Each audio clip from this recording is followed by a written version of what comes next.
3, 2, 1. All right, Lee. Boom. Boom, what up? That's what Joe Rogan says, right? Sometimes, I don't know. Boom, we're live. Boom, we're live. Hey, man, what's going on? Oh, you know. Hey, Joe. Hey, Joe.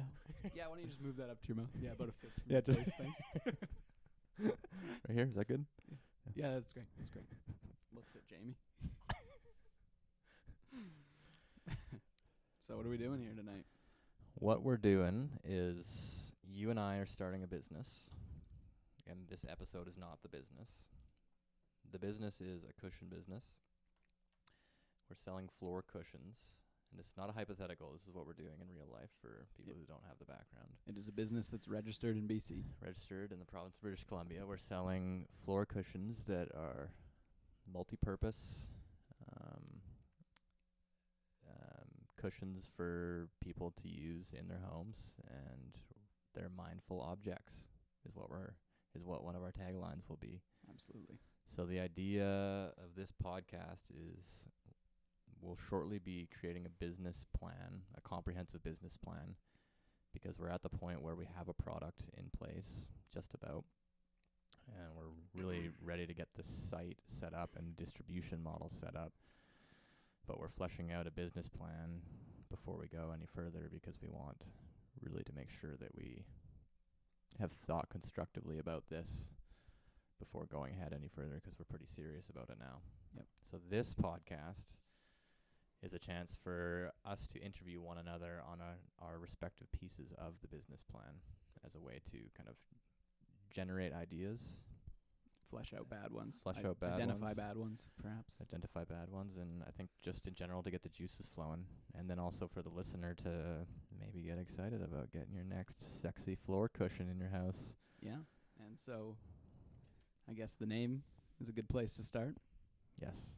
So the business is called Solum Cushion Company, and we're going to be selling the Solum cushion. It will be a buckwheat-filled 6-pound floor cushion. It's organic buckwheat that's farmed in Canada.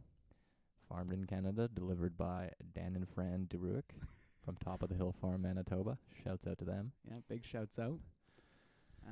We've sourced a local fabric line made by J. Ennis Fabrics. Some more shouts outs. More shouts out. So that's a fabric supplier in Richmond, British Columbia. We're also working with a upholstery store in Surrey, British Columbia, and that's Foam and Home Decor. Do great work there, and the company is great. So those are the major components that are going into the actual build of the product.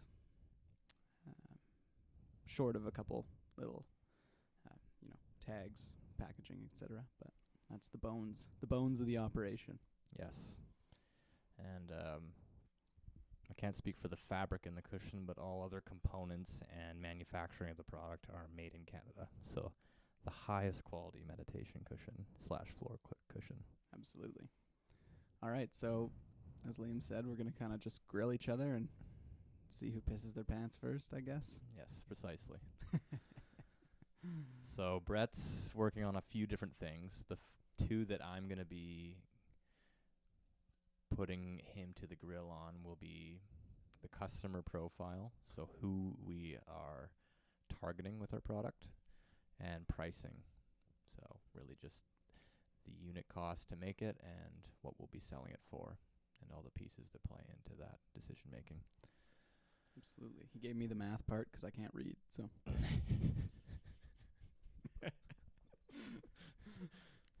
All right. Fire away, my man. All right, so starting with customer profile. Actually, what we'll do maybe, we could do customer profile and then you could interview me, so we could alternate. Sure, that sounds good. So starting with customer profile, who will Solum Cushion Company be targeting? Well, we actually are hoping to target quite a wide demographic.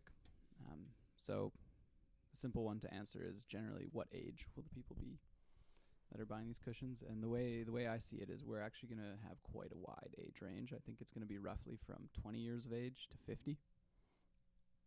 And now I think that there's actually some sort of sub genres of people or sub demographics within that large age range that will be hitting and will come to the cushion and use the cushion for different reasons and in different ways. But so yeah, 20 to 50.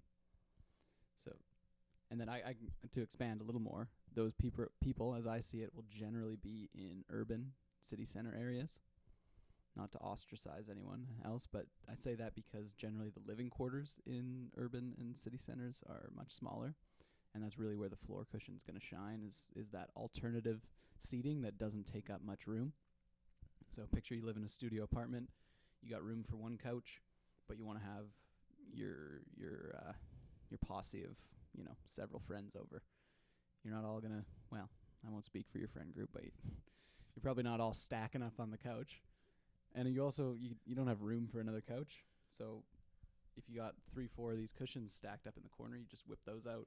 You can sit around a low coffee table, play some board games, have a couple beers, that kind of thing. Yeah. Yeah. Why 20 to 50? Well, I don't think that people under 20 are generally buying much furniture, period. If they are, all power to them, and they're welcome to pick up a cushion. But generally, it'll be, if you're below 20, it'll be your parents that are picking up furniture for you. And so, again, your parents are likely to be, I don't want to speak for everyone here, but your parents will probably be over 20. Did you just assume my parents' age, man? No, I did. But fucking asshole. But anyway, so that's kind of the reason I picked 20. Also, 20 is kind of the age you've either gone off. I mean, maybe not so much these days, but if you're going to move out early, you'll have moved out by then, or you might be at university. So you kind of you own around 20. Most people will kind of have their own living space, even if it's a room in your parents' house that you've kind of now made your own. So you're saying they're looking at options at that age? Exactly, yeah. It's when you start looking to really express your individuality through your furnishings and such things. And then I put a loose cap at 50 just because, from what I've seen, it starts to get difficult to get down on the floor after that age, simply put. Excuse me. So that doesn't mean you won't have grandparents buying them for their grandkids or their kids, that sort of thing. Mm-hmm. But I generally think we're going to see a drop-off after, 50, 55, when hips aren't in great shape, knees are having a tough time, that sort of thing. Mm-hmm. Yeah. And that makes sense to me because I just think that older people aren't oriented towards something like this, and it is partly probably because of their mobility.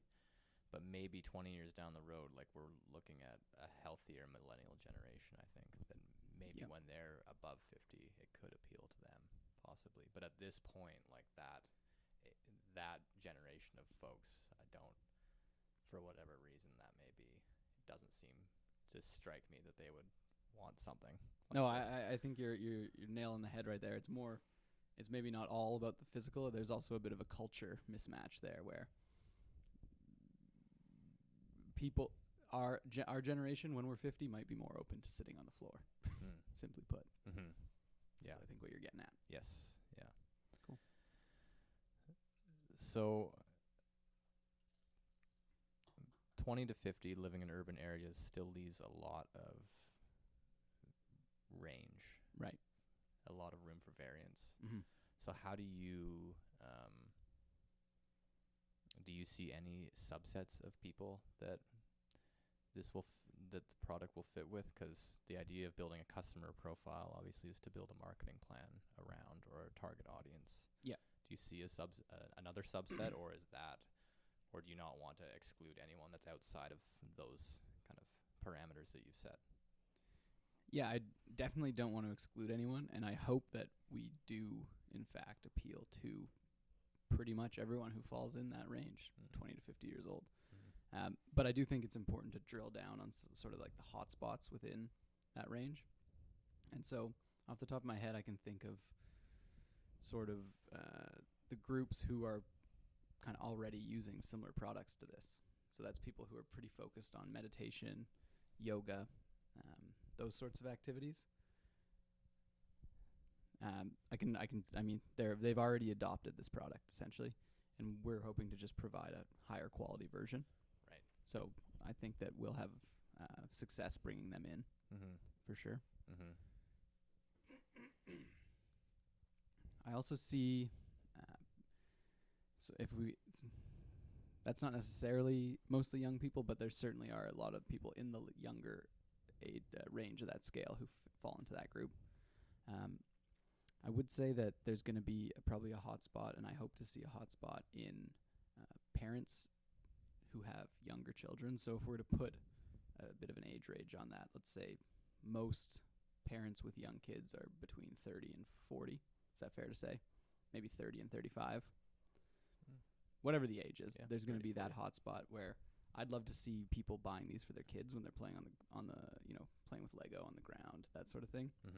Because it is really great for your posture, and you're not going to have kids slouched over. And I mean, hell, even if you're just sitting playing video games, I'd rather see someone sitting on a cushion with a nice straight back, crushing Fortnite, than slumped over on the couch or some shitty gaming chair or something like that. Yeah.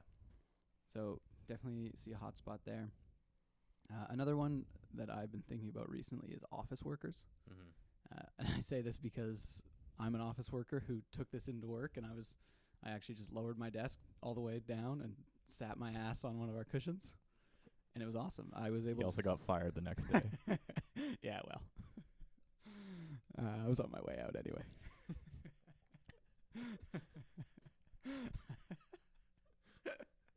But yeah, so I had it all the way down, and I was actually able to sit cross-legged for about 45 minutes and do work, which, if you know anything about my hips, 45 minutes is outrageous.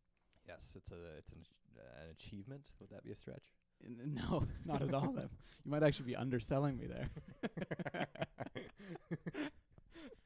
But yeah, normally I can make it about 5 minutes if I try to sit just cross-legged on the ground. Okay. And I actually got surprisingly few funny looks in the office. I was surprised that the number of people that were like, "Oh, that looks kind of cool." How big is your office? We have about 75 employees. Not all of them are office specific, but most will come through the office at one point in the day. Wow. Yeah. And you're not tight with all 75, of course. You maybe work with a smaller team of maybe 5 to 10, right? 5, yeah. Our team's several, so I think 7. Yeah. And I mean, the usual ribbings from those guys, but as you do. Yeah, and then I don't really know what to call this. To call this hotspot, but it's essentially, I'm picturing my mom and her sisters. They just they're interested in staying healthy. They're getting well, I'm not going to say their age because that would be not prudent of me, but they're in the upper range of the upper end of the range I supplied.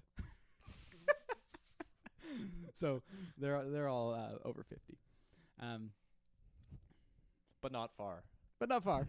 Or barely. Or maybe under 50. I don't know. Sorry, Mom. Anyway, they're all I guess empty nesters. Their kids have moved out, and they're interested in staying healthy still as they approach retirement or are making significant life changes. And they're somewhat spiritual as well, not necessarily in the sense of going to church, that sort of thing, but meditating, mindfulness, that sort of thing. And so I think that, and I can't really put a title on this group quite yet, but I just know that they'd be interested in this kind of product. It's made by hand in Canada. All the the buckwheat hulls are organic. That kind of checks all the boxes for, I think, this demographic, in that it's something that's made well and made with care, and it's focused on that mindfulness aspect. And so they're not necessarily meditating by some regiment, but they're interested in sort of self-actualization or becoming more mindful of their surroundings, and I think just transitioning into that into a wiser period of life. If that makes any sense. Yeah, and starting to look away from careers and maybe towards what's what comes maybe not after career, but as I'm, closer to the end of the career, maybe, work isn't as important to me as it used to be. Yeah. What is the next thing that I focus my attention on? Yeah, absolutely. An interesting thing that popped up for me, as you were saying that, was also for health conscious people who, they are, they do have more time on their hands. Mm-hmm. So, they aren't necessarily interested in watching TV or playing video games, because most people, as far as I can tell, in that age range aren't. But they're interested in, or they still want to chill out at home and do stuff, but they don't want to sit and watch TV. Right. And sitting on the couch is just kind of like a bad feel. Mm-hmm. It feels unhealthy. Right. When they are, as you said, health conscious people. So I wonder if, and do you think the cushion is an opportunity for them to sit, do X thing while they're sitting, but still feel good about it? Yeah, I think that is, and you've distilled kind of something I was trying to get at there, where it basically lets you break out of your previous patterns that you would fall into when you take a seat on the couch. Because generally, a couch is pointed at a TV, that sort of thing, or pointed at some object of focus. Right. And I think it's fair to say generally not the healthiest thing to be doing. I'm going to get a lot of flack from people who just like reading on couches, but either way. So I think you can read on your brand new Solemn cushion. Oh, Jesus.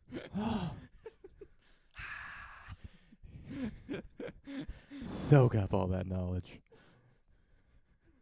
But yeah, I'm so I done. think the cushion provides you a way to kind of break routine. Mm-hmm. And I think that's what I was trying to get at with the kind of just looking.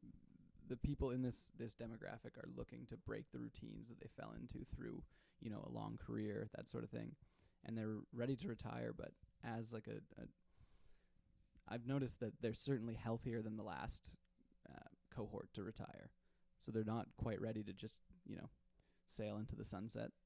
And I noticed like both my parents are very interested in still, like, it's not we're retiring, it's what are we doing next. Mm-hmm. And I think this product is a great piece for people looking to do that sort of thing, where they can really break out of the routine. Right. Yeah. That makes great sense. My last question on the customer profile is how, given that there's multiple demographics of people, there's multiple use cases for the product, how do you appeal to all those different things as best as you can without taking away from one or the other? That's a great question. I think if I knew the answer, we'd probably be rolling in the dough at this point. Yeah, and this is actually fully a marketing question, so perhaps you should be the one putting this to me. But no, I think it's a good transition actually to get both of our perspectives on it. Sure. So my uninformed and untrained approach to this would basically be, in our marketing material, is we need to be very cognizant not to exclude any sort of activity with the material. And that doesn't mean that we have to include everything. I just think it means that we need to include sort of things that have some appeal to many of these hotspot demographics throughout our age range. So finding things that apply to someone who's health conscious at very different ages, or just spending time with friends and family. I think stuff like that, where it kind of transcends demographics. So that'd be my answer to that. Right. So the use case is transcending the demographic. Yeah, ideally, and I think that's easy to say, probably hard to pull off. Mm-hmm. And then obviously you still want to have some drill down into those specific things that you really want to highlight in the product. But I think that you'd probably want the first thing people to see is those sort of things that most of us can relate to and most of us enjoy, like spending time with your friends and your family. Spending a little also, but on the other side of that is, spending quality time by yourself as well, which is, I think, kind of just the power of something like this cushion, where it's in both of those cases, it's going to make the experience a lot better. Right. Pretty vague and broad answer, but So do you have then, and now we're fully getting into the marketing, but do you have multiple models of different age brackets, let's say? Mm. Yeah, I Or think do you have one person that, one of those people that you can't tell if they're 20 or 40, but, you know? Yeah, yeah. Never a bad idea to have one of those flex age folks on hand. Or Any- depending on how the screen's tilted, they Yeah. look different. Yeah, if there's any of you out there, feel free to hit us up for a modeling gig. Yeah, and I think you'd probably, again, we're getting into the marketing here, but you'd probably want to, when you do sort of drill down and get more specific, you'd want to be very careful with where you're putting those ads out as well. So, say let's use just YouTube ads as a full example here. Like if I'm trying to appeal to young people interested in yoga, I want to be sending these ads on yoga channels and that sort of thing. If I'm looking to grab office workers, I'm putting it on probably popular podcasts that are played like throughout the workday, that sort of thing. If I'm going for someone older, it might be, I don't know, what do old people watch on YouTube? Homesteading videos. I don't think they use YouTube, do they? I think we'd be surprised, actually. I feel like old people they're still doing useful stuff, you know? No, I think they've embraced the cancer that is Facebook and that sort of thing. Facebook actually, for sure. But there we go. So you might not use YouTube. You might use something like Facebook instead. Yeah, I'd go on like some really charged up local community group. Yeah, definitely. No, I don't know. But anyway, the point is be selective with where you're putting out the more tailored content. Right. Yeah, so that's interesting. So your website might be more open to interpretation. Yeah. Might attract a wider audience, or just be more accessible to a wider audience, but might not necessarily be where the sale happens or where the lead happens. Mm-hmm. And then depending on where your different platforms are is where you have the opportunity to tailor your market a little more. So if you're at a farmer's market, you can, put some pictures out of people in their gardening with their Solum cushion. Exactly. If you're on Facebook, you can put a picture of your favorite local MP and have all your friends argue about who the worst politician is, and just throw it up in a Moms Against Vaccines group, or I don't know.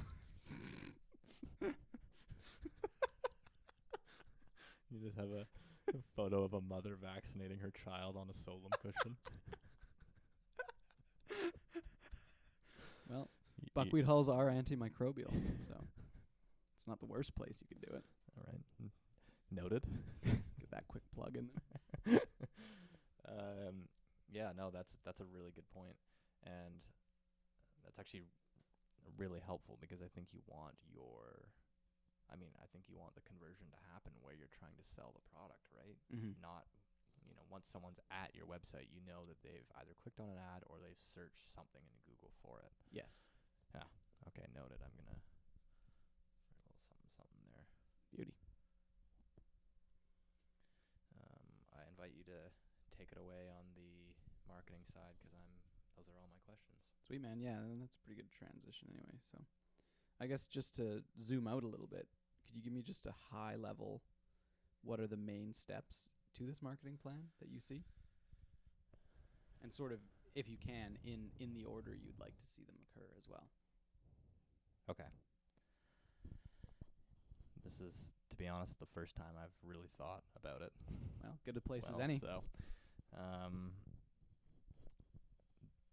for me, the number one priority on the marketing plan would be to have good SEO content, Mm-hmm.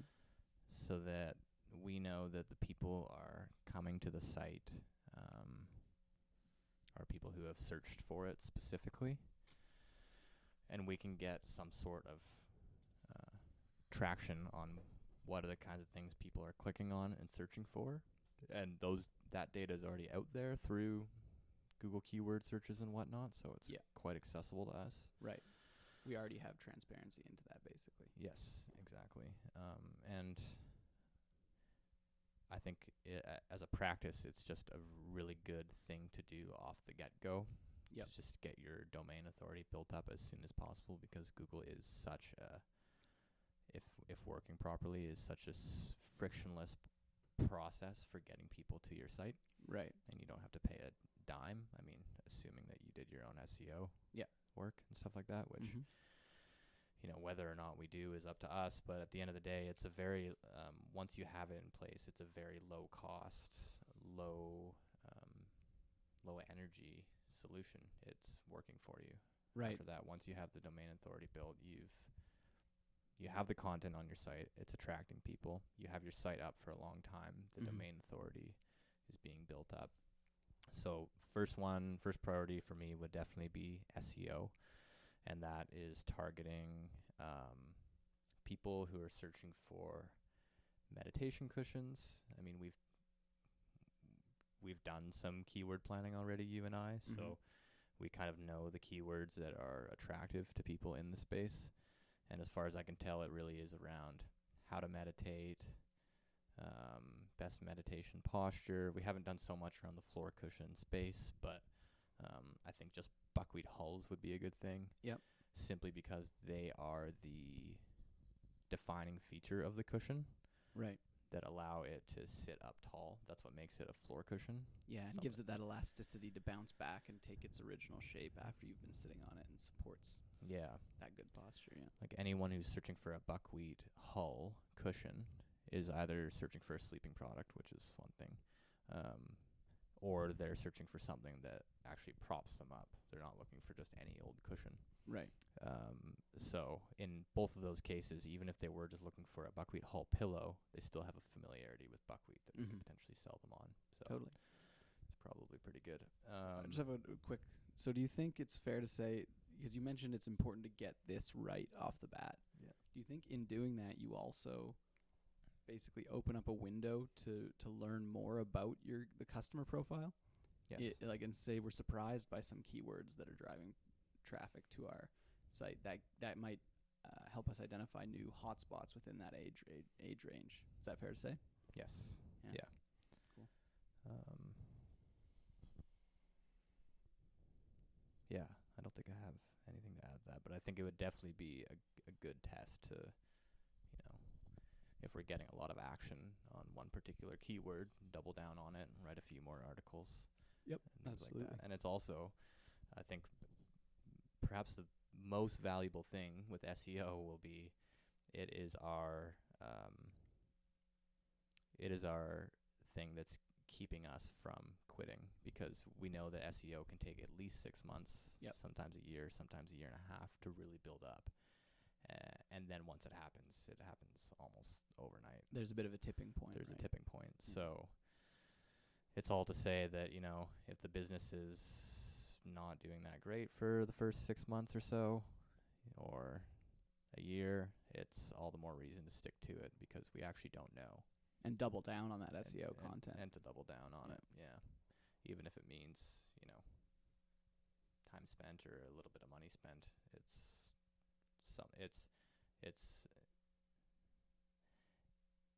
there's an importance, I think, to staying in the game with this, because Right. we have put a lot of effort into it. Yep. And I think we are making a really quality product. So SEO is a nice way to hold us to that. Because Totally. we don't know until we've hit that kind of threshold. Right. Maybe in a year we can say that we gave it our best go. Yep. But we won't know until then. No, and I think that's a great time horizon too, especially if it's really just time and effort you're putting in and not a huge sum of money, Mm-hmm. which this SEO being our main driver of traffic is. I Mhm. think that's a great situation to be in. Yes. Awesome. So what Um, comes after SEO then? I would probably say the next thing would be some kind of customer/community retention. Okay.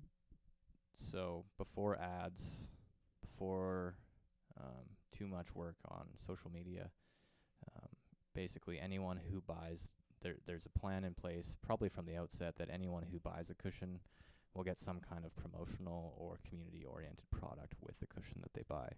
Okay. So they get, there's so many examples.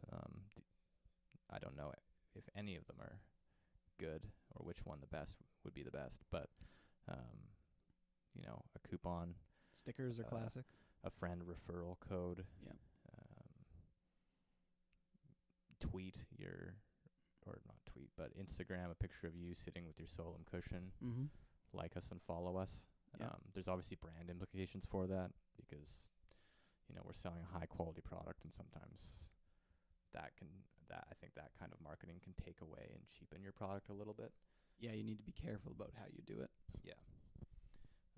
But something that's incentivizing people to, build a community around them, help be your marketing team for you, and not in a sleazy way, like get them really excited about the product. I think ideally this marketing plan just gets people absolutely pumped about, the product, what we're building, the kind of culture we're building around it, which we've begun to flesh out, which is really exciting, I think. Yeah, man.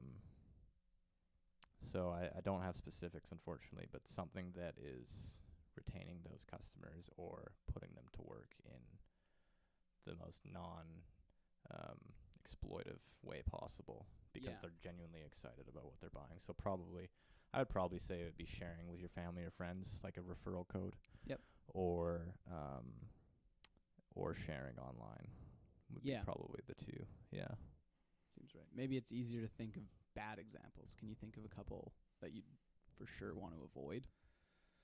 And if it's not, forget I said anything. Like mid-level marketing. Yeah. MLMs, pyramid schemes. Yeah. Actually, none that come to mind immediately. How about you? Maybe like sign up for something and you'll get this $50 gift certificate or something. Yeah, I always get a little put off by that sort of thing. Yeah. Where it's like overbearing pressure to give, whether it's give an email address or like give with the referral especially, like I think back to like Steve Nash, where it's like, give us 2 of your friends' phone numbers and you'll get this month for $1. Fuck that. Yeah. Yeah. And I think that works in many businesses, but I don't think it's what we want in our business. No. Because the audience that we're trying to define is people who are just genuinely excited about the product. Totally. And so if you're incentivizing them to just throw it at their friends because it'll get them a good deal or something like that, it's probably not what we're going for. I don't know exactly what we are shooting for. I don't either exactly, but I like when I see things like, if you have a good time, throw it up on Instagram. Like, tweet at us if you've got a suggestion for a new product, or if there's a fabric you want to see on our cushions, or that sort of thing. Yeah, if we really want to be unique, it could be a matter of putting like a real personalized note with like in pen. Yeah. Hey, this is Brett. This is Liam. We're the founders of Solom Cushion Company. We just wanted to see what your experience was like. Let us know, or be happy to grab a coffee. Yeah. We'll be selling 1 million cushions pretty soon, so we can't do that for every customer. But you'll be paying for the flights on the international ones. But actually, you mentioned something a week or so ago where you were, I don't know if it was just an offhanded comment, but you're like, why don't we just deliver the first N number of cushions to everyone in the Lower Mainland? Yeah. Or in Vancouver proper. Yeah. I love that idea. Yeah. Again, I think that's great. We're starting small, but like the best way to improve the product, which is the long game that we want to be in, is to talk to the people that are using it, and B, just to get them excited and a story to tell. Like they're gonna go into work the next day, or their local book club, whatever people are doing. That's like so cool. These guys, like, I ordered a cushion, they delivered it to me by hand. Yeah, and like. Yeah, who does that shit? Yeah. That'd be awesome. Yeah, it'd be. I'm just smiling thinking about doing it too. Like, it'd be so fun. Yeah. To just knock on their door. Yeah. Be like, hey, you ordered a cushion? Yeah. Somebody at this address ordered a cushion? Fuck off my property.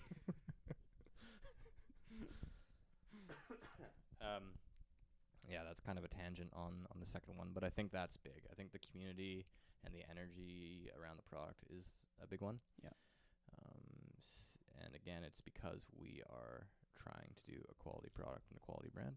Totally. And then the last one would probably be social media. So just consistent social media posts I don't think necessarily we would get a huge following. I don't think that many sites do. Mm-hmm. I don't think our social media pages for like products get a ton of action. Right. But it would really be a matter of like having something that's presentable so that, you know, you can link to from the website. Yep. So that it looks legitimate. You know, if there's posts that are still coming up, you know, a website's static, but if you have social media posts that you're linking to, you're showing that the company's active. They posted 2 days ago. And then also, you know, if you wanted to do the influencer thing, then they can link to it as well. Yep. Which I'm actually not opposed to the influencer thing, but again, it would have to be done. It would have to be done right. Yeah. But I think a social media is just a great way to establish credibility, and you can make really cool, like, however you lay out your Instagram pages can really speak to the company, and like that you care about design and things like that. Totally. Just based on the images you put out. And there. it lets us interface with people who are buying the cushions and using it, which is most of why we're doing this. Anyway, we want to see people sitting, having fun with friends and family, and just shooting the shit, basically. Yeah. So that's an awesome way to see that. Yeah. All right, so now we've got our SEO driving traffic to our site. We've got a vibrant social media, if not large, but vibrant would be what I hope, like very engaged. Mm-hmm. And so that links from our site. You can see we're active there. What are the next steps? Something else that just came to mind first would just be that when we're sending the cushions out, we'd probably have links to the social media in the little whatever note we leave with the cushions. So basically just promo material included. Promo material. Put it into jargon. Exactly. So the next thing would obviously be the frequency with which we're doing all those things. So how often are we putting SEO out? How are we tracking customers so they're not getting the same promo material every time if they order multiple things? That's a great point. Yeah. And I think that's like, again, that's going above and beyond, but I think people will really be surprised when they get a note saying, wow, it's your second cushion. It's your second cushion. You're a fucking beauty. You graduated. Soon you'll be 100 cushions a year old, you sick son of a bitch. And then the third is, how frequently are you on social media? How many posts do you have? Yeah. So for SEO, like, I'm not an SEO expert. I still have a lot of research to do, but from what I can tell, you should have very consistent posts going out. And again, you should not be quitting on those. Those should always be going out for at least a year before you kind of, obviously do your DD, have a good strategy in place, but don't get down on yourself if you're not seeing the results. Yep. So I would say the SEO, based on what I've seen, is like 8 to 9 articles a month, and like quality articles. So, again, prioritizing keywords, writing solid content that will you're not writing necessarily to just fulfill a keyword, but something that someone might actually share. Right. This is actually really helpful. Has a shred of usefulness at least. Yeah. Yeah. Maybe they'll bookmark it. Maybe they'll share it with their friends or something like that. Mm-hmm. Something that's really useful. Yeah. SEO 8 to 9 times a month. Social media probably every couple days. Yeah, I'd say at least. That would probably be automated through. I saw you signed up for Buffer and Hootsuite the other day, so automated through one of those, because frankly we just can't afford a marketing person at this point. For SEO content, I'm inclined to think that if we were to put our nose to the grindstone, we could do it, but it might be nice to have a little bit of help from a contractor, even if they're just doing like 2 articles a month or something like that. Yeah, just to fill in the cracks. Exactly. Mm-hmm. But beyond that, I think like maybe I'm thinking about this pretty like one directionally, but just consistently doing all those things and having a plan in place that allows us to just keep pushing it ahead. Yep. Those are the big pieces, I think. Is there some big component of a marketing plan I'm missing? I feel like I'm doing this wrong. Oh, probably, but I think I'm missing it too. So this was meant to be high level though. This Yeah. isn't meant to be like every nut and bolt. I work in as you know, I work in like a very public facing or a social enterprise kind of organization. Yeah. So the marketing that we do is like you put your stuff out there and then you be prepared to respond to all of it as well, Right. because you have a responsibility to the public. Mm. And I don't necessarily think we really need to do that much of it. It's like we put it out there and let the chips fall where they may. Yes. And maybe we adjust course, but we don't do any like reactive type stuff. If we're posting and it gets a negative reaction or something's not working, you just kind of adjust course as you go, Yeah. as opposed to respond to the individual things that you might be getting from each post you put out and things like that, if that makes any sense. It does make sense, and I think it's that style of marketing lends itself well to us as well, Mm-hmm. because like we're gonna be very much ourselves through this whole process. Yeah. I think and hope, Yeah. and not perfect. Yeah. There might be hiccups and that sort of thing around or on the way. Yeah. So just basically owning it, but moving on. Yeah. And not backpedaling and Yeah. learning from the mistake. Yeah. And doing better the next time. Yeah. But yeah, I like that. I wrote frequency of execution. Yeah. Down here, I think that's important. Like you said. Yeah. These are the high level steps, and it's not doing them once. It's doing them every day, every 2 days, every week, every month, depending on what it is. Yeah. So then a slightly more specific question, something that I think is going to be pretty important. Where do you see a crowdfunding, if you see one, campaign coming into this marketing plan? So the crowdfunding campaign would probably be, this is something we've talked about before. It would come as soon as we're ready to, we have the product done. Yeah. We don't have the content. Like we're ready to distribute, but we don't necessarily have all the content that we want out there. So like ideally, when we're really open to the public and like we want this thing to fly, we have like some solid SEO to support it. Right. We have a solid Instagram page to support it, like 20 or 30 posts maybe. Mm-hmm. I think for the Kickstarter, like just having the website and maybe we don't have any articles, maybe we have 3. Right. So do you think it's So kind of it's- fair to say a Kickstarter or Indiegogo campaign can kind of bridge that, where we have a product and some marketing material, maybe some nice photography, that sort of thing. Mm-hmm. Our site's up, but there's not much meat and potatoes to it, and our Kickstarter kind of acts as that content as we build out. Is that fair to say, you think? Yeah, it acts as the compass for the content too, which is nice. So Yeah. you get an idea of what kind of people are attracted to this. It's real-time feedback on exactly what we're trying to do. Yeah. Tight. So I would say have a couple things in place to see what that feels like, and maybe gauge how people are reacting to it. Mm-hmm. Like the things that we think hold the most promise, the types of things you mentioned earlier, the 20 to 50. Yeah. People who are in urban areas, things like that. Yeah. See how it lands. If there's very likely going to be a big chunk of people that we're missing. Oh, of course. And Kickstarter will be a great way to do that before we have our brand really solidified. Mm-hmm. Yeah.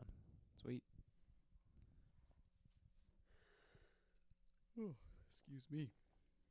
So, to you right now, what feels like the most important piece of the marketing plan? And by no means needs to be. I don't think there's a correct answer to this. I'm just curious. Photography. Photography. Yeah. I think that's where I land as well. Because without good photography, we don't get there's no trust in the brand, and we can't build the community. So we can't write SEO content for a community that doesn't exist, Mm-hmm. and we can't drive traffic to a site Yeah. where the traffic doesn't exist. So Photography is also a little bit elusive and mysterious to me. yeah. Because I could write content till the clouds come home about your Solum cushion's round and doesn't have a back because you're not supposed to be oriented towards any one particular thing. Right. And your Solum cushion's raised off the floor to allow you to sit for long periods at a time. Certainly. And your Solum cushion is blah blah blah and this Right. and that, and you can remove the skin because it can be adapted to multiple environments depending on the use case. Yep. No one's gonna give a fuck Right. if I write all that. No. So the photographs have to be the thing that show them that in with 0 words. Yeah. That's Something. Photo says 1,000 words. Something. Yeah. Right. Yeah. And I mean, it's an old and consistent cliche because it's probably, or it's for sure true. Mm-hmm. Yeah, I agree. That's why people don't write about, buying a car being sexy. They just show you a sexy person in a car. Yeah. Shout out to Matthew McConaughey. Matt, if you want to come do a Solum commercial for us at no cost on our part, we're wide open to that idea. Cheers. Matt. Solum. All right. You keep filling them up, they stay the same size. Yes, they do. Yes, they do.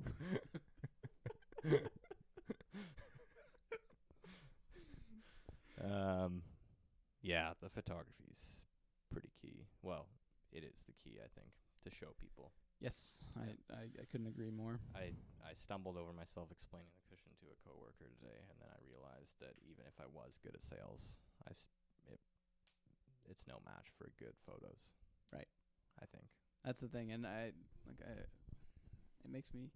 It's the closest thing you can get to demoing something online, right? Mm-hmm.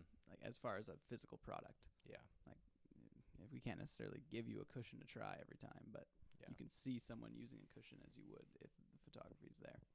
I would argue more so. You show somebody how happy they can be on the cushion. Totally, or yeah. How It's mindful and calm they can be on the cushion. It's not just what they do with it; it's what they could do. Like Yeah. Extrapolation on what they might think they can do. Yeah.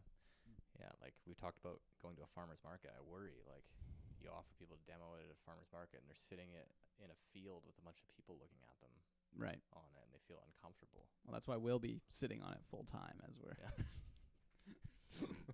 Hey! yelling up Hey! at people as they go by. Yeah. Dope. That pretty much answers my next question, actually. Okay. Which was just going to be where does the highest risk lie in the marketing plan? And I guess if the most important piece is photography, because everything else is predicated on it, then that's where all the risk is. I think so. If the photography is not there. Mm-hmm. Yeah. I'd be inclined to think so. Yeah. Maybe a question I could ask that's slightly different but along the same vein is, are there any marketing pitfalls that you're consciously trying to avoid at this point? Nothing that has come to mind easily.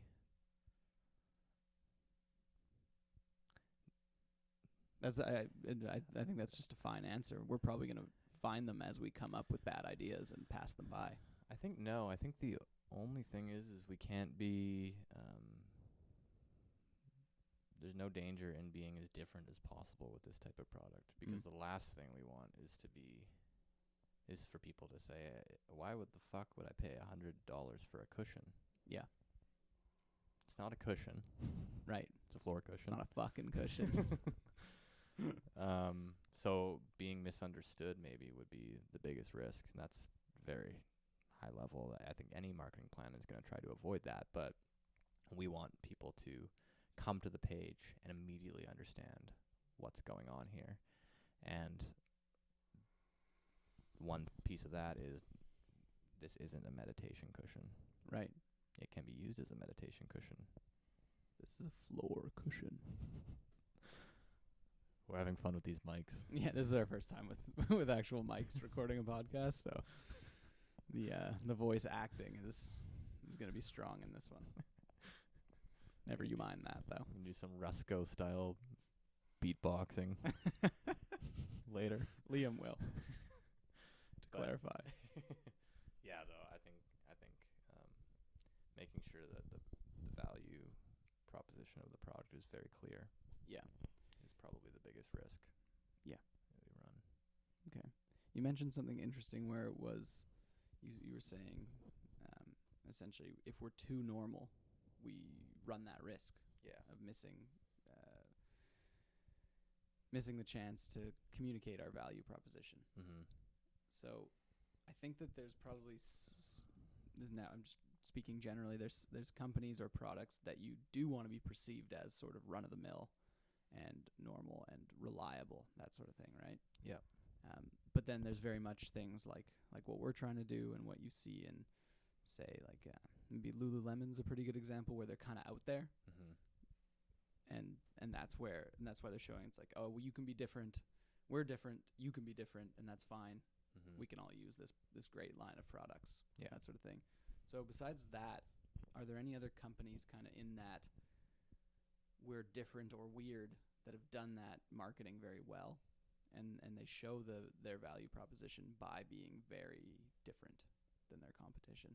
That's a great question. I'm just gonna grab a little water while you think about that. Okay. Typically, when people ask a question and then someone says, "Oh, it's a great question," they say that because they're about to just slam it out of the park on the answer. I'm not about to do that.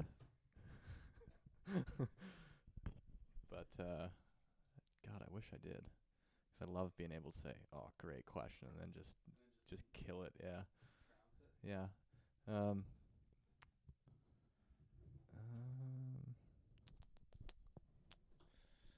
Give me a second to think about this one. Yeah, sure. Lululemon's one of them for sure. Yeah, that's why I stole that one quickly. Yeah. I'll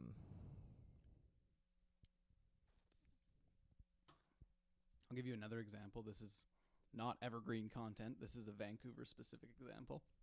But Jack FM, the radio station. Okay. So Jack FM is a radio station in Vancouver, and their tagline is Jack FM, playing what we want. And they take no suggestions from listeners. And their whole thing is like, fuck you, we'll play good music, what we like. Yeah. I think that's a pretty good example in like the microcosm of the radio space. Yeah. That's a great example. 'Cause it defies your expectations of what radio should be, 'cause it's typically a communal event. That's a really good example. Oh man, there's probably so many good examples, but none are coming to mind. There's a ton. This is totally putting you on the spot. I want to answer this well. I wish we could just pause this. We're gonna pause it. No, we're not. Don't listen to this motherfucker.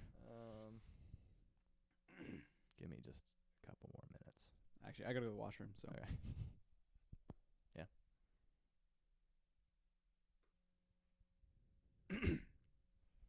Okay, so I'm going to answer your question with one company that probably nobody knows about or has heard about. Perfect. But it's called Boom Supersonic. Have you heard of Boom? I don't think so. They're doing supersonic airplanes. Oh, okay. I don't really understand the technology that much. Supersonic, is that the word? I think so. That means faster than the speed of sound, right? Yeah. Yeah. Yeah, I don't exactly know how the propulsion works, but basically it's kind of like a nuclear reactor type situation where very fascinating technology, had a lot of potential, and they were developing them, I'm going to butcher this, maybe in the 80s. There was I think a fatal plane crash. Okay, yeah. And they never really went into full-scale production for passenger jets. But they're basically, again, don't really know the technology, supersonic planes that, faster than the speed of sound, I guess. And they're just a way different technology than the planes we ride in today. So this company, Boom, is basically they see a lot of promise in that technology and think that, collectively we abandoned the idea far too early. Mm-hmm. And they put together this marketing campaign that just changed the whole way I saw planes. I've never cared about planes, even though they're amazing when you think about it. Right. It was like a 1-minute video, and it just blew my mind. And it's really the only one that sticks out to me well when you answer that question, because it was like a pop music video for airplanes. Whoa. And it was no, airplanes are supposed to be safe. and they're supposed to be sterile. Yeah. And they're supposed to be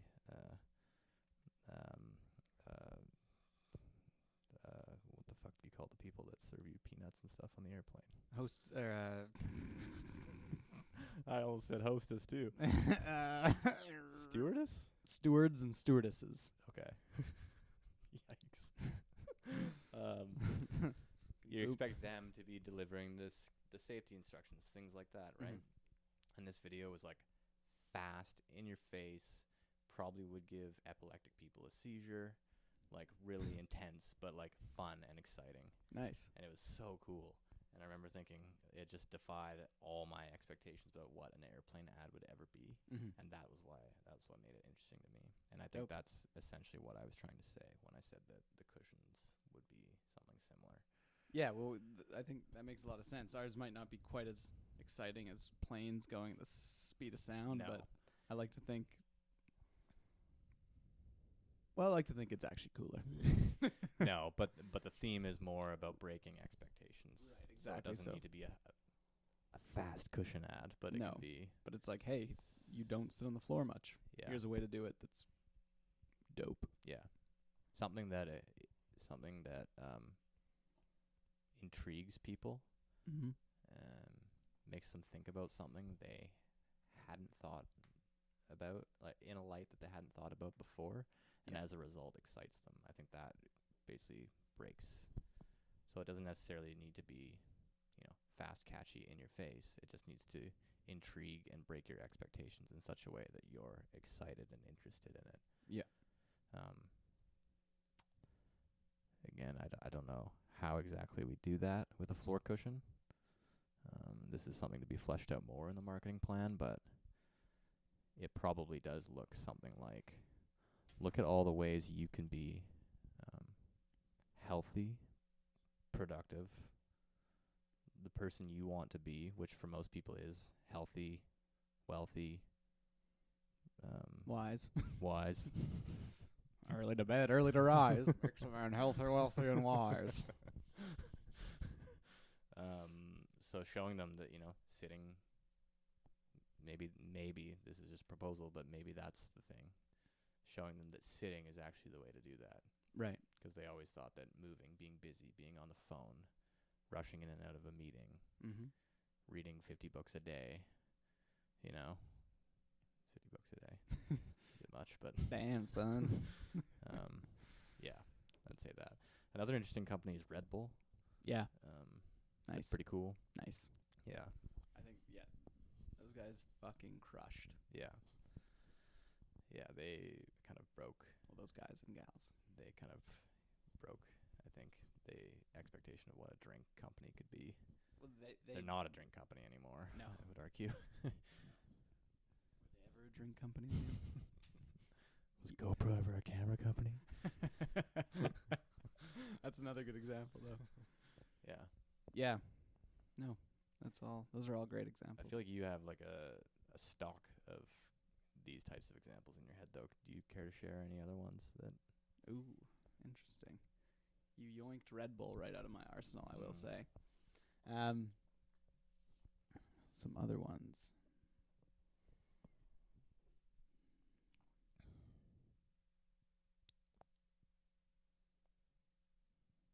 Now that I'm on the spot, of course. If not, it's no big deal.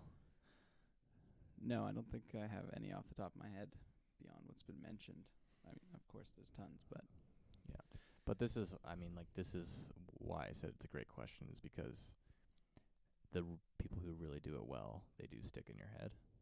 Yeah. And even though Boom took me a while to think about, that one, did stick with me to the point where I still think about it after I probably saw it about a year ago. So yeah, I think it's a testament to how hard it actually is, but how great it can be when you get it right. Actually, one that does come to mind, and bear with me here, and I think it's kind of the opposite of all the examples we've had, where they're different because they kind of throw caution to the wind, or they're rougher, or they're more wild than other products. I think about Apple. And I actually think they took all the sort of sci-fi out of tech, like hardware. Yeah. So you think of like IBM products and Lenovo. It's like mechanical keyboards, lights everywhere, tons of ports, that sort of thing. Mm-hmm. Like this, it's very clear where the screen ends. There's buttons sticking out of every which way. Right. And then you think of Apple, it's just this like sleek, little, thin as possible silver thing that's the most sterile looking hardware. Right. And so they've kind of gone the other way where they're like, we're different in that we are throwing this whole like, it's basically just shattering the paradigm of was standard in the industry, right? Yeah. So that's a great example. 'Cause like you say, it was, before tech really became mainstream, it was an engineer's game. yeah.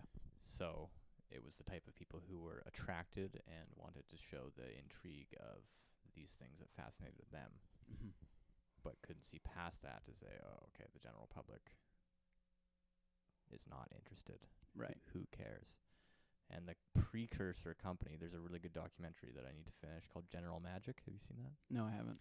That was like the precursor company to Apple that ended up failing, but basically like I think a lot of people from there ended up moving over to Apple. I don't know the story behind how the transition happened, but they were the original people working on the iPhone type thing. Oh, cool. And I think General Magic is an interesting name because I think that was their goal, is they wanted it to be like magic to most people. Right. They didn't want people to understand how it was working behind the scenes. Yeah, sort of like Magic was in the operating system more. Yeah, they were the first people to take like touchscreens seriously and decide this would be a touchscreen technology. Damn, So yeah. The first touchscreen must have been something fucking else, eh? yeah. Yeah. Huh? Yeah. You mean there's no buttons, dude? What? Yeah. Anything that you think any big pieces in the marketing plan I'm missing?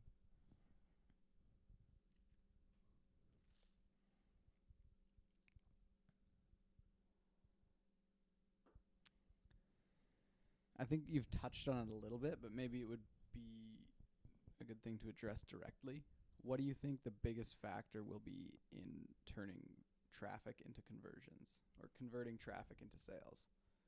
And you've definitely touched on it a couple times.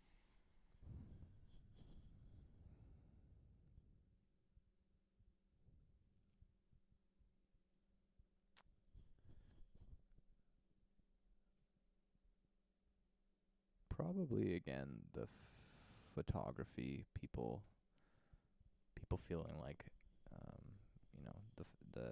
the general theme of the feeling that whatever it is brings them to the website or the website itself gives them a feeling of something they don't want to be missing out on, or just something they're generally excited about. Okay. Probably the type of person, it's showing them the type of person they want to be. Mm-hmm. And then I don't want to do like the classic sales stuff, like scarcity and urgency. It's obvious. Yeah. Probably we'll probably have to do some kind of stuff like that. But Yeah. Probably goes without saying. Yeah. Okay, then What? Go ahead. What did you have in mind? Nothing. Okay. Actually, I was more curious. Yeah, but I agree on the photography. I think it'll be, and I honestly think this might be a cliche answer, but the product. Yeah. Like when we when they see the list of the features and like, oh, this is handmade in Canada, and they really get a sense for how high end, how much effort and actual care went into this product. I think, to me, and again, this is at the risk of sounding very cliche, that's going to be what converts them. Yes. So Yeah. that's what it is for me. I think that's part of the reason I emphasize the community piece. Right. Is because I think it will really be a matter of people either using the product or people hearing about it from their friends and family. Yeah. Yeah. It sounds cheesy, but I think about, a memorable time spent with friends would be people sitting around in a circle doing something, whether it's playing a game, usually playing a game, sometimes having like an interesting or heartfelt discussion. Mm-hmm.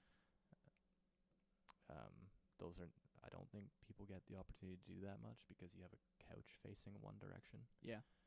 So I think being able to experience that in someone else's home who has the cushion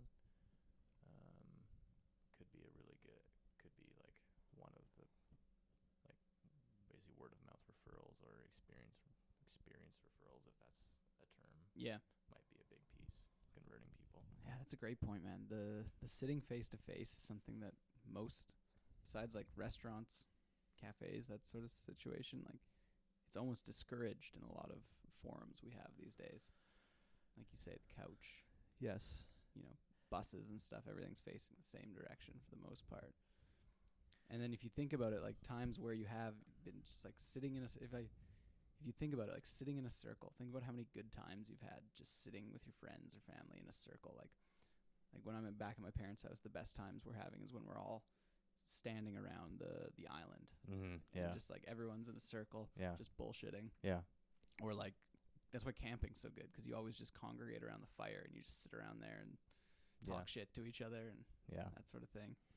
And the only reason the island works, because you have seats on the one side but not on the other side, is because it's normal for people to stand there. Yeah. Right? Yeah, exactly. But it'd be weird if you were sitting on that couch and I sat there on the ground. Yeah. You would feel bad, and I would feel bad if I was in that position. It would feel very weird, and especially because in the island situation, usually the person standing is the host, so they'll be grabbing things and that sort of thing. They want to be standing, so they're mobile. Right. I interrupted you, but yeah. Oh, no problem. Yeah, I was just gonna come up with another like picnic table or some stupid example to illustrate my point. Yeah. No, that's a great point. Like, the more I think about the product, the more I come back to emphasize the communal aspect of it, because you made a great point. People go to restaurants and they go to bars. Like, anytime, even with like my closest friends now, it's like, what do you want to do? Let's go grab a bite to eat. Let's go grab a coffee. Yeah, it's just an excuse to like sit across from one another and talk. Yes. Yeah. Yeah. Like, the amount of times I've gone for a beer and not really cared much for the beer. Right. But it's the socially acceptable thing to do. Yeah. Why not have a couple beers in your fridge and just sit on your Solom cushion and have a beer? I think there's a lot of promise there in the face-to-face. Yeah, man. Peace. I agree. That's awesome. Yeah. Yeah, that's most of the questions I have for you on marketing. It's probably just due to my lack of knowledge in the marketing domain, but no, that forced me to think a lot more about it than I have this week. So that was really helpful. Beautiful. Yeah, I think we generated some productive action items.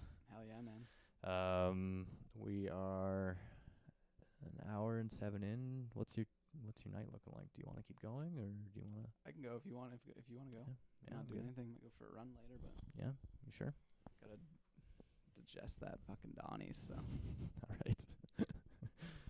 Okay, so my next topic for you is on pricing. So, what is the cost of the product?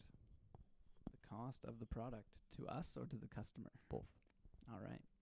So, it is going to cost us, in our worst case scenario at this point, we're looking at a just under $60 Canadian unit cost, and that's all inclusive.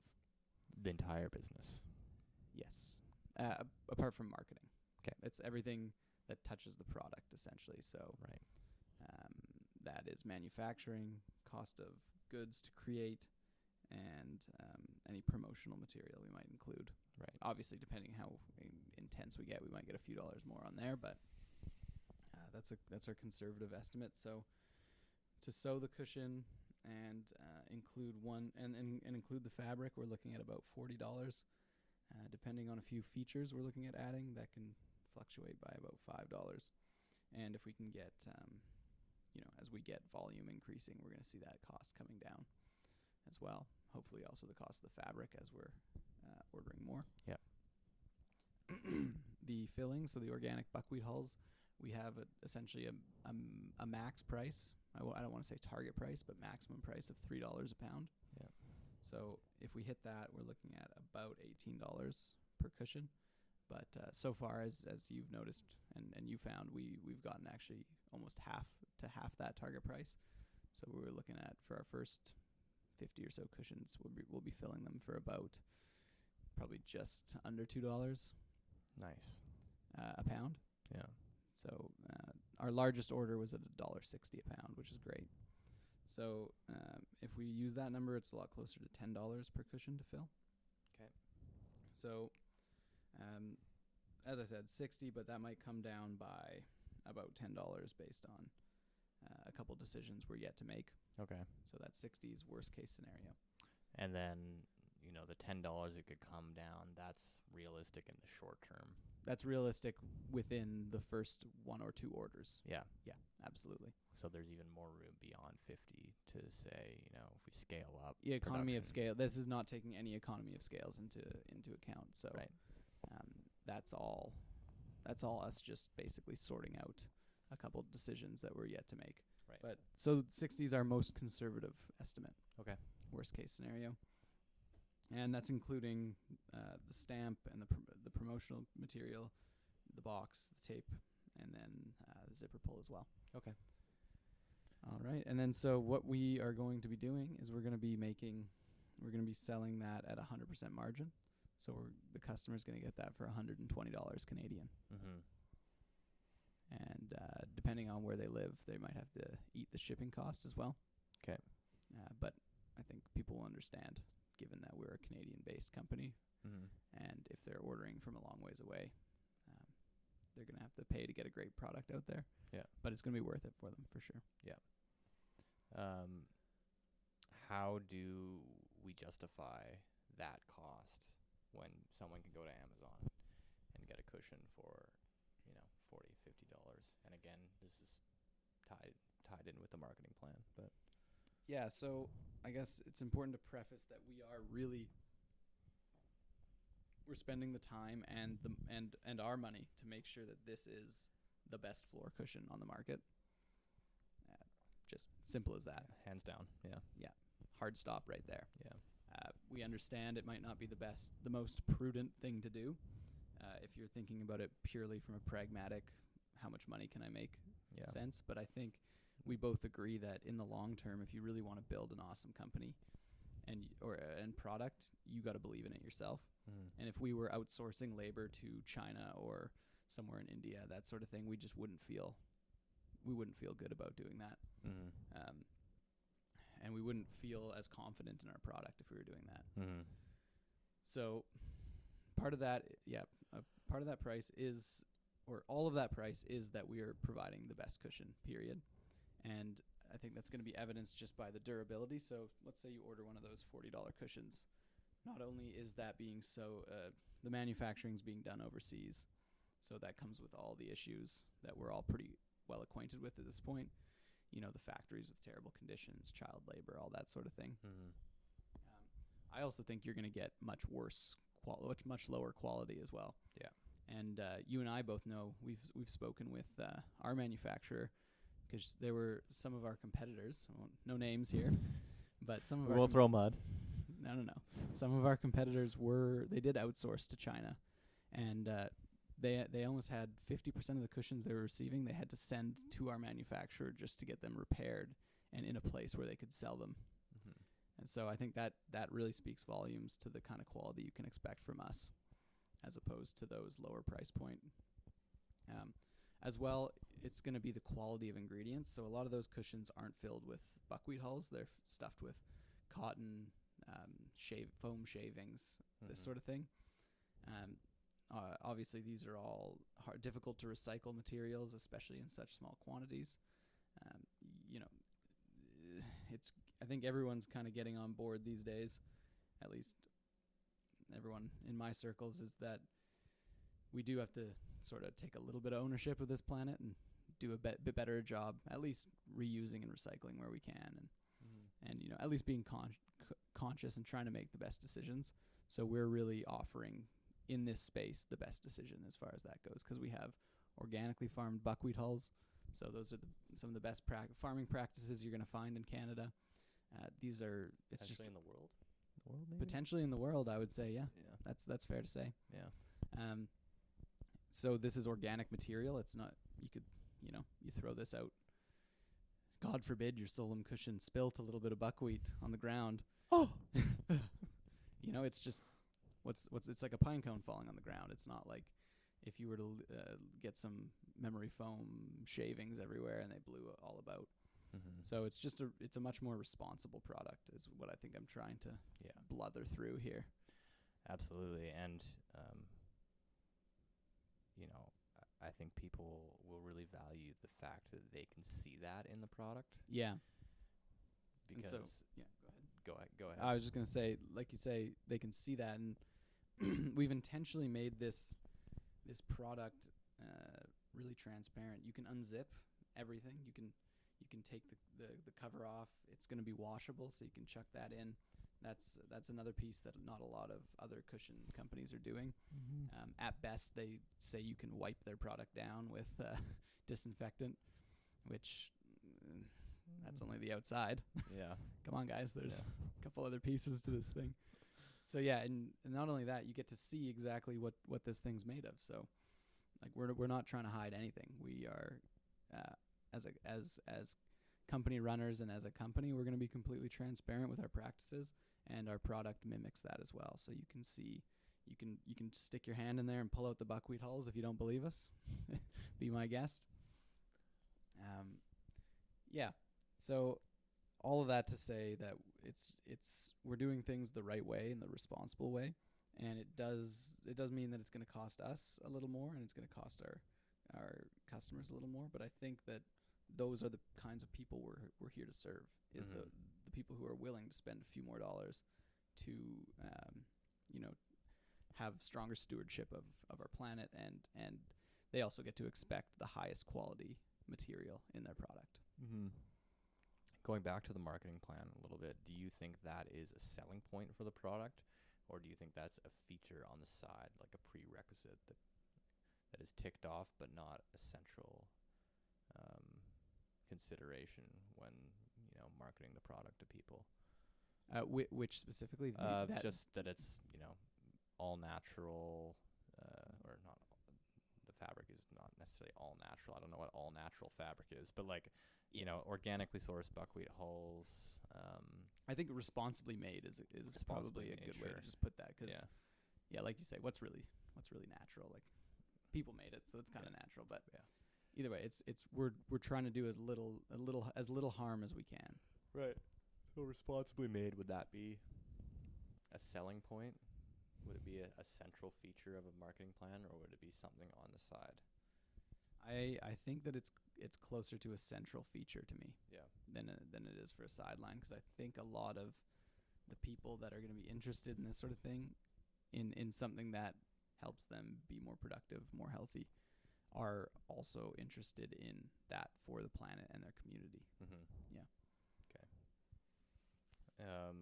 How does the cost, in particular, the cost for a premium product, affect the brand perception to you? Yeah, that's a good question. And I actually think that there's,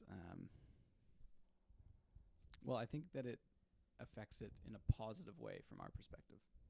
So I think that when you really try and pinch pennies and get your cost as low as possible, people are aware of that, I think. And so basically it's if you just think about it, we're telling them what this is. We're telling our customers what it's worth, because we believe this is a high quality product. We're going to have to charge you this much. Mm-hmm. And I think that, and I know in our case it's actually sort of a self-confidence or a confidence in the product. Mm-hmm. And I think that that's what we are communicating in part with that price point. Mm-hmm. Yeah. Yeah, it's saying unapologetically, even though this is a lot more expensive than most cushions that you would, or probably just a lot more expensive than what you would expect, this is the cost of the product. And no hesitation saying that, no apology comes with that, because we know it's the best. Yep. And we know it's made responsibly. Responsibly made is great, by the way. Yeah. Yeah. Absolutely. So I think you put it very well. Oh boy, put it very well there, Liam. unapologetic. I always like that term, and it's 'cause we have no reason to apologize about that price point. It's we're a business. We're here to make some money, but we're also here to provide you with the damn best floor cushion you're gonna get. Yeah. And to speak to your point, you mentioned that it might be more than what people expect to pay, and I guess I just want to address that a little bit in that we're actually not the highest price point, even though we are the highest quality cushion. Yeah. So if you look at competitors south of the border, there's two companies in particular that are what seems to me to be the highest quality on the market right now, which we're gonna blow out of the water. But they're selling for $115 or $120 respectively US dollars, I believe, right? One's 99 and one's 115. Okay. Yeah. 115 and 99. Yeah. USD. US dollars. So, we're actually beating, I think, with the dollar right now, both of those. Yeah. With 120 Canadian. Our dollar just weakened even more the other days. Yeah. Rest in pieces. But yeah, so we not only are we providing the highest quality cushion, we are actually beating a couple other competitors on price point. So I think that's pretty important. And it again speaks to that we're not afraid to tell you our cushion is expensive, but we're also not trying to take you for a ride. We're not trying to milk every dollar out of our customers. Like we want our customers to trust us, right? As much as we trust you to use it and to give us business. Right. So is there any value in being a higher price point than those ones if you believe that it's a better product? That's a good question. And I don't think I really know the answer to it. Because on the one hand, if you're saying, we're offering a better product, then your price maybe should reflect that. But on the other hand, you can say what you just said, where it's like, we have a better product and it's cheaper. But it's harder to say both those things together convincingly. It'd be easier to say we have a better product and it costs more, because that makes intuitive sense to people. Yeah, that's a very good point. I suppose you can kind of get into the weeds and say that differences in manufacturing and cost of goods in different regions. We could say that we've done more due diligence on the process and we've just spent more time finding and working with a manufacturer that can provide a more reasonable cost. But no, you bring up a good point, and I think that it's worth considering before we finalize a price point. Yeah. One thing that plays into that too, which maybe you'll have thoughts on, is whether our product, we're selling it as a floor cushion, and these other two competitors, or the one that's more expensive, is selling it as a meditation cushion. Right. Yeah. Any thoughts? With regards to price. Yeah. So yeah, if you have something to say, or unless you're just rescuing me.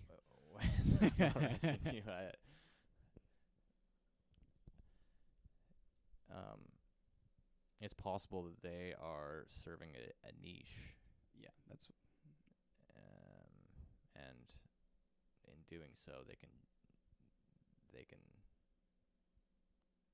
get away with that. Well, they've that price point probably cornered that market. Yeah. Whereas we are still, as we said, trying to appeal more broadly. So, by being lower than them, it's possible, well, it's almost certain we'll appeal to a wider audience on the price. Yes. And we're also, I think,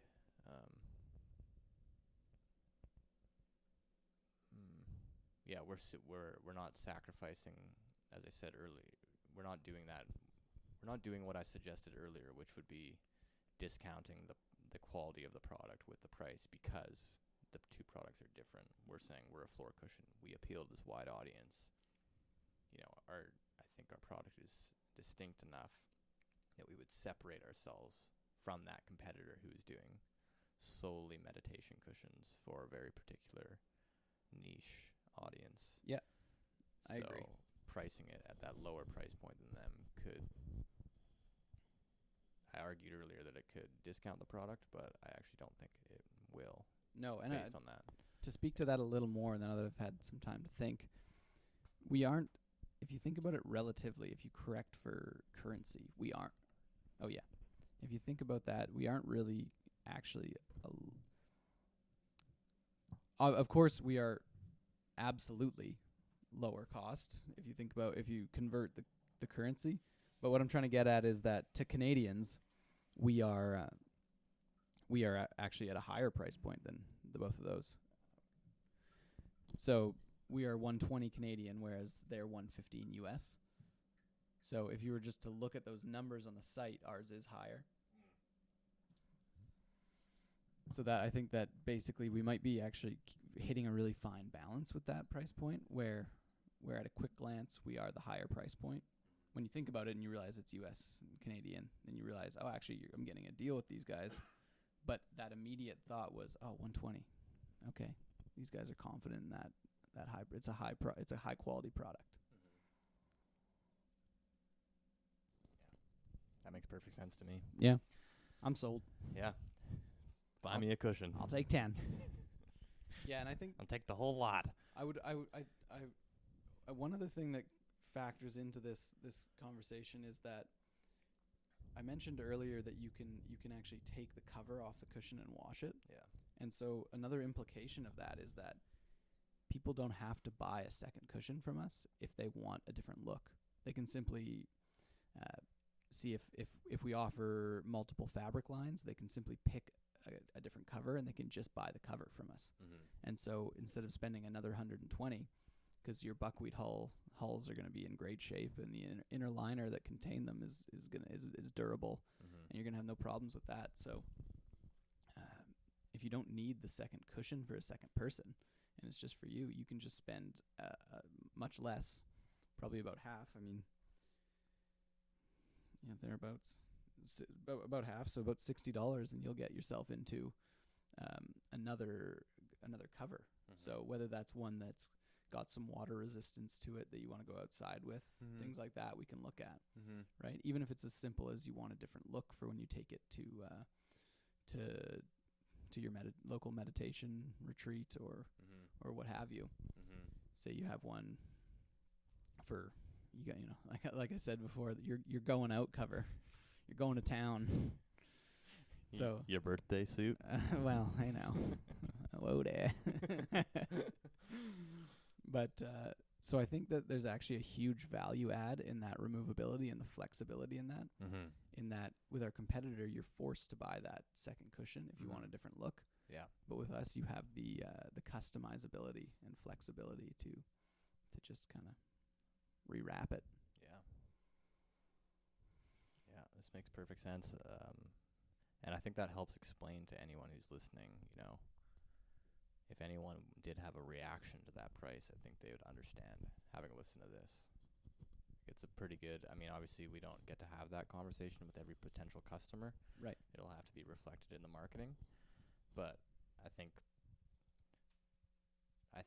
there's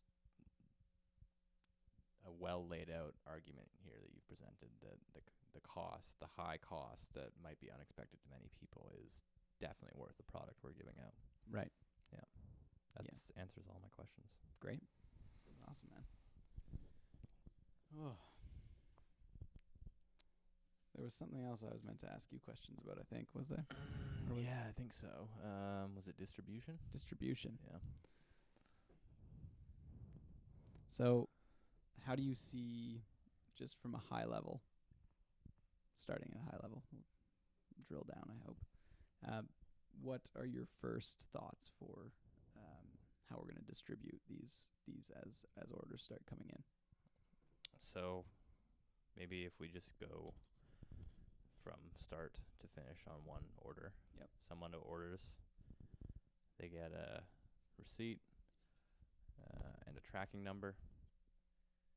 We then, ideally, and I'm almost certain this will work, a company called Chit Chats will basically be our third-party kind of distributor, and they have kind of a well-fleshed-out service that will allow us to take that order and the tracking number that was generated for the person, print out a postage tag with a barcode, and depending on whether or not they're in the States, a customs declaration. all the information needed to cross the border. And then as soon as we can, within the same day, ideally, or the next day, depending on the cutoff time, have that order picked up from mine or your house. Mm-hmm. It would probably be mine to start because it's quite close to the Chit Chats distribution facility. Yep. They can either pick it up or we can drop them off. I'd be inclined to have them just pick it up. So I printer at my house, print the tag, paste it on, put the cushion up, put the cushion in the box with all the stuff. It's pretty simple, I think. Yep. They take it, and if they're in the States, they drive it across the border and then drop it off with the USPS. It comes to the customer within, I think, 2 to 6 business days. Hell yeah. If they're in Canada, it's more like 2 to 3. And as far as I know, Bob's your uncle.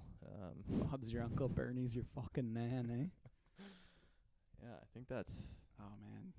it in a nutshell. It's pretty straightforward. Yeah, that's beautiful. With Chit Chats.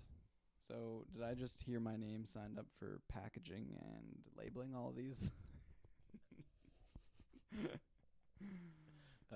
The answer is hell yeah, you did.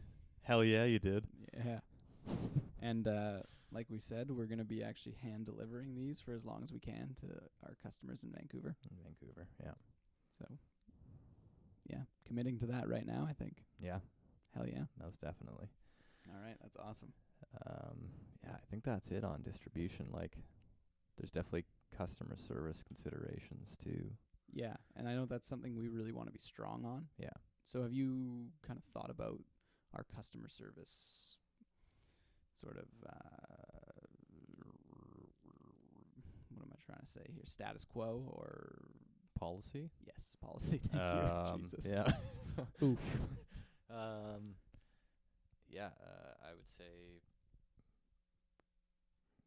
probably very flexible. Yeah.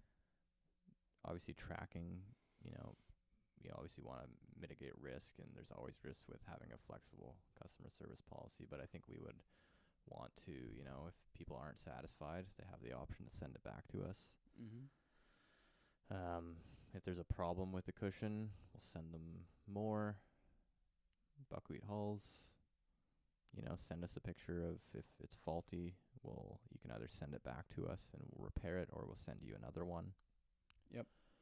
Or you can send us the cushion, and as soon as we receive it, we'll send you a refund. Yep. All those good things that make people, feel like they haven't been cheated if they aren't satisfied. Yep. Ideally everybody will be, but there will probably be misaligned expectations for a few people about what they're ordering. Just size, color, things like that. Maybe. Oh yeah. You can't always please Karen. No, can't. Fucking Karen. She's a stickler, that one. But she expects the best. She keeps the world honest, that's for sure. Absolutely. Yeah, and then of course just tracking all those different things, because you want to know if you're seeing reoccurring orders from those people, if they're paying off in the long run, that customer service. Yep. Also holes in our operations too. Any recurring problems. Yeah. You also want to know if there unfortunately is anybody taking advantage of the system. Yeah, I wrote down quickly, just you want to make your system, you don't want it to be gameable. Yeah. That's it though. Awesome. Yeah. Yeah, if the Chit Chats works out for us, distribution's going to be very smooth, I think. I think so too. Excited about that. Yeah, and we've seen many good reviews online from Reddit and the Google reviews and stuff, people saying good stuff about their experience with them. So yeah. My understanding is that like a lot of people talk about shipping being the death of e-commerce in Canada. Right. So I think shipping will still be high. Yeah. It might be something we need to subsidize in our costs a little bit. Yeah. Just because like that could be a little shocking. Right, if it's like $35 for shipping. Yeah. That sort of thing. So that's something to think about. But no, I think Chit Chats is going to be really, really smooth. Awesome, man. Yeah. Yeah. That sounds good. Yeah, I don't really have a ton of other questions for distribution.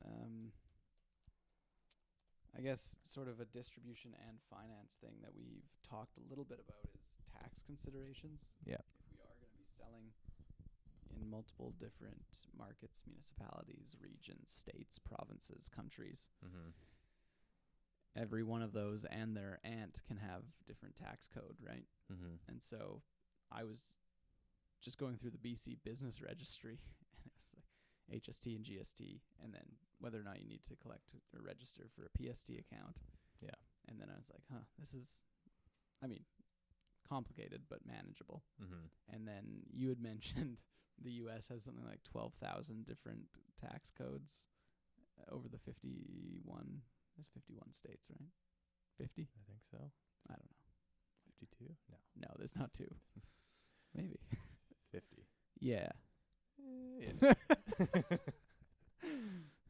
Puerto Rico's a flex state. So anyway. Yeah. So I think that And those are regional, I think, all those 12,000. right, so it's like codes. a county could have a different, like different Yeah. counties within a state could have different tax codes. Yeah. So all I wanted to say there is that I think we need to buck up and do the right thing and hire a professional. Yeah. That ideally is, and from what I've seen, and you also sent me a link, I think, where there are people who specialize in like almost as granular as Canadians selling internationally online tax professional. Yeah. And so we just need to vet and find someone who can guide us there. And I think those types of people are the ones that we want. You know, we want the tax professionals who are well versed in e-commerce. Yeah. They understand and not only do they understand it, they appreciate it. Otherwise, they wouldn't be working. They'd Right. be working in some other tax field. Right. So, yeah, someone who's saying, you know, I'm an e-commerce tax specialist, or I'm a direct-to-consumer tax specialist, or something like that. Yep. Yeah. Absolutely. I mean, if you have any other comment on that, but I think it's as simple as that. Yeah. Don't be cheap. Don't cheap out on that sort of thing. And Yeah. find good help. Yes. Yeah. Trust the professionals where it matters. Exactly. Yeah. One thing that I was thinking of recently is how do we go about insuring something like this? I have no idea. Yeah. Yeah. I have no clue. Like, you just mean... Like you'll have business insurance. Yeah. And like we'll want to insure inventory if we ever get to a place where we have lots of inventory. Right. And so I think it is not as simple as is the wrong term here, but I think it's essentially, again, trusting professionals here Yeah. and kind of trusting our like the local business community Yeah. on reviews and, you know, actually talking to people and saying, well, what do you do? How do you insure your inventory? Yeah. How do you ensure that, and I guess this comes in basically insurance and legal. How do you ensure that any IP you might have doesn't get stolen? Yeah. Not that's not a huge consideration for us right now, but Yeah. you know. And I am, as much as we're doing everything we can to do it right, there are certain things that I'm also inclined to be a little bit fast and loose on. Oh yeah, And insurance, I don't know much about insurance, No. to be honest, but is probably one of those things for me. yeah. I don't think you need to. Maybe this is ignorant, but you probably don't need to do it until you're really dealing in large volumes Mm-hmm. and lots of money's flying around. Yeah. So pretty soon for us. Yeah. Pretty soon. Yeah. Yeah. Yeah. The last thing, this is just a general question for you, Mm-hmm. and we can just riff on it perhaps. But I've been really enjoying the kinds of business partners and working relationships we've been taking on. Yeah. And so, for a little context, for example, like we've been working with a graphic designer. Shout out or yeah. So Dakota Coop Yeah. is the graphic designer we've been working with. And so it's funny because Liam and I grew up in the same town on Qualcomm Beach on the island. And Liam had a good friend growing up who was actually Dakota's younger brother. And my younger brother was good friends with Brandon Coop as well. So it's really cool to be able to work with someone that you kind of sort of grew up with, Yeah. and one degree of separation, Yeah. that sort of thing. And he lives in Nuremberg in Germany now, Yeah. and it's like, so we're just hopping on Skype calls, hashing stuff out with him. It just feels really cool to be able to have these relationships with people that you grew up with, and Yeah. sort of like keep it in the family, so to speak. Yeah. Yeah, I think just like something almost nostalgic about working with people Yeah. who are like you knew from childhood, and we were all just kind of messing around. Yeah. Not that we were ever like good friends with him, for example, but now we're all kind of grown up, and you and I have a skill set. I don't know what mine is, but I'm gonna say I do. Do I? Dakota definitely has a He skill for set. sure has one, yeah. He's like A tangible skill set. Yes, very, very talented graphic designer. Also just branding a business person, mind business as well. mind, yeah. Yeah. So kind of just seeing and then like putting that knowledge and expertise together, after having just kind of grown up and come from the same place has been fun. Yeah. Well, his expertise and our devilish good looks. It's a good thing this is just audio. Yeah. Yeah. Faces for radio, as they say. The joke made on every single podcast ever.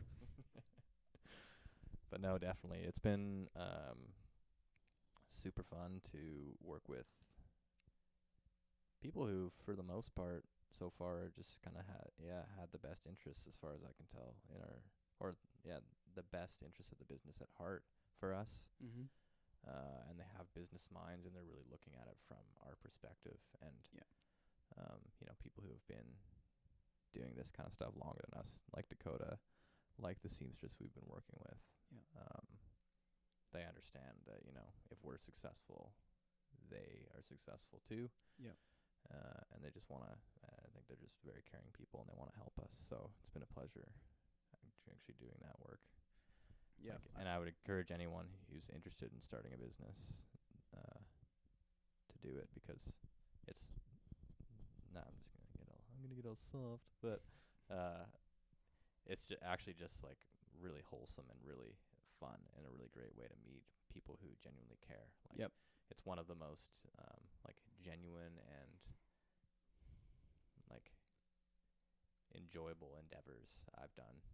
Yep. And simply because of the people who are involved in it. So yeah, that's just it. And I can't iterate enough how enjoyable the I scratch your back, you scratch my back mentality is. And a big misconception I had when I was younger was business folks were maybe kind of more ruthless and out for themselves, and I have not found that to be the case, at least in the small business dealings we've had. And I say it's a small business specifically because we haven't dealt with any corporate entities or anything like that. Yeah. But the small business owners that we've dealt with are just super inspirational people. Really. Yeah. Just and really enjoyable to spend time with and bounce ideas off of. So. Yeah, I mean, at the end of the day, you do business because it works for both parties, right? And I think that's lost on many people who are critical of markets and whatnot. But right. Very honest enterprise when there's, assuming there's not too many bad faith actors or corrupt loopholes and stuff like that, which are out there. They're out there, but in the cushion business, it's good people in the they're cushion. tough. I've been trying. Generally good people in the cushion business. All right, man. That feels like a good spot to knock her off. I think so. Thanks for this. Yeah. Thanks for listening, folks. Later. Over and out.